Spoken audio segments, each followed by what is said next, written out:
chiropractic care helps your nervous system, how it actually is helping it. The first one is, how does it actually work?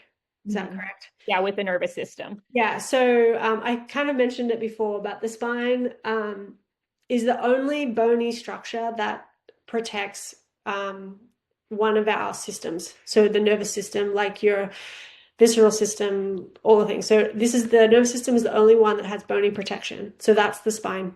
The spinal motion is a big input to the nervous system on how the brain and body communicate. So if the spine isn't moving, if it has any kind of restriction in it, it's going to affect then how the transmission of those messages via the nervous system is working. So I like to think of it as we call it a subluxation. So when what we adjust is a subluxation, so it's dysfunction within the spine that's affecting the nervous system. And there's many facets to what makes up a subluxation. I think there's 6 or 7, but that's like kind of a separate piece. But if you're subluxated, then your brain doesn't or isn't able to see what's happening in your body as well as it could.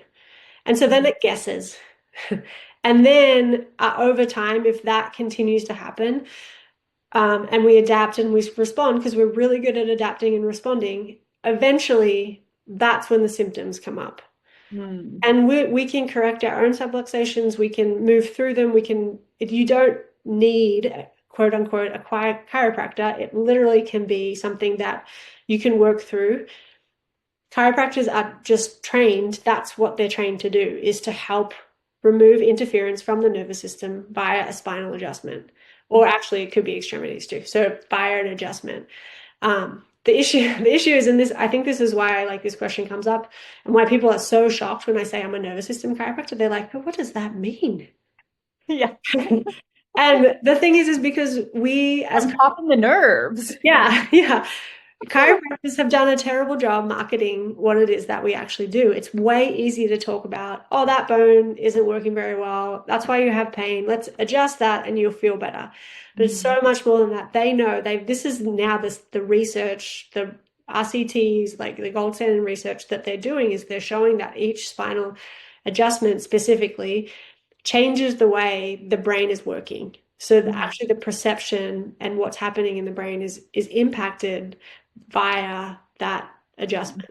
And so that's how it helps the nervous system. Is that I like to think of it as like when you get adjusted, you go from having like a tiny little bowl of Mhm. nervous system capacity, and then over time and repetition, because that's what we need to make change, is that you now have like a big mixing bowl of Yeah. capacity. So you can like put all your life in the big mixing bowl, but when you have a tiny little bowl and you're putting everything in, it's overflowing. It's just Yeah. overflows.